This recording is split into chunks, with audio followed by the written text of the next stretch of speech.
जय माँ काली मित्रों। आज मैं आप सभी के लिए एक अत्यंत रहस्यमय और शक्तिशाली तांत्रिक शत्रु मारण उपाय लेकर आया हूँ। मित्रों, सबसे पहले यह बात ध्यान से सुन लें।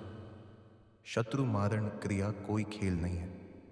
यह एक गुप्त और खतरनाक तांत्रिक प्रयोग है जिसे केवल तब किया जाता है जब आपकी जान पर बनी हो, जब शत्रु बार बार आपके जीवन में बाधा डाल रहा हो और जब सभी उपाय विफल हो चुके हों। यह उपाय केवल आत्मरक्षा के लिए है। किसी को अकारण हानि पहुंचाना महापाप है। अगर आपका मन डरपोक है या आप मानसिक रूप से स्थिर नहीं हैं, तो कृपया इस प्रयोग से दूर रहें। लेकिन अगर आप अपनी सुरक्षा के लिए तैयार हैं, तो यह उपाय आपके लिए है। अब इस क्रिया को करने की विधि ध्यान से सुनें।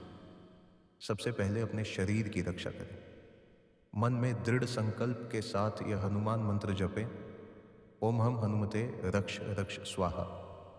यह मंत्र आपके शरीर, मन और आत्मा को हर नकारात्मक ऊर्जा से सुरक्षित रखेगा। इसके बाद आपको एक नींबू और थोड़ी सी शराब लेकर शमशान जाना है। शमशान में उस स्थान को खोजें जहां मरे हुए व्यक्ति को बांस पर ले जाया जाता है या जहां शव जलते हैं। वहां से एक जल चुका बांस का टुकड़ा या लकड़ी का टुकड़ा लें और उसे एक कील जैसी वस्तु बना लें। अब उस कील को अपने सामने रखें। फिर नींबू को काटें और उसका रस उस कील पर निचोड़ें। अब शराब की धार उस कील पर डालें।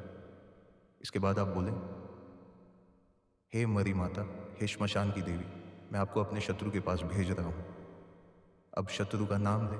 फिर बोलें, उसे किस प्रकार की तकलीफ देनी है, जैसे बुखार, सिर दर्द, नींद हराम करना या मृत्यु देना, जो भी आप चाहें। इसके बाद कहें कि यह कार्य कितने समय में पूर्ण होना चाहिए, जैसे 24 घंटे, 3 दिन या 7 दिन। जो आप बोलेंगे वही होगा। अब उस कील को लेकर शत्रु के घर के पास जाए। वहां जहां वह चलता फिरता है या उसके घर के पास कोई मिट्टी की जगह हो, वहां उस कील को गाड़ दें। अब देखें, यह क्रिया कुछ ही घंटों में असर दिखाना शुरू कर देगी। शमशान में जाते समय आपको यह वचन भी देना होगा, जब मेरा काम पूरा होगा तो मैं आपको नींबू, शराब और मुर्गा अर्पित करूंगा। बस यही संकल्प आपकी क्रिया को सफल करेगा।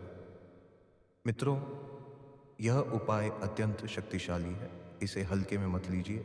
अगर आपको इस प्रक्रिया में किसी बात की समझ नहीं आई तो आप कमेंट करके पूछ सकते हैं। और हाँ, कमेंट में जय माँ काली लिखना ना भूलें। जय माँ काली।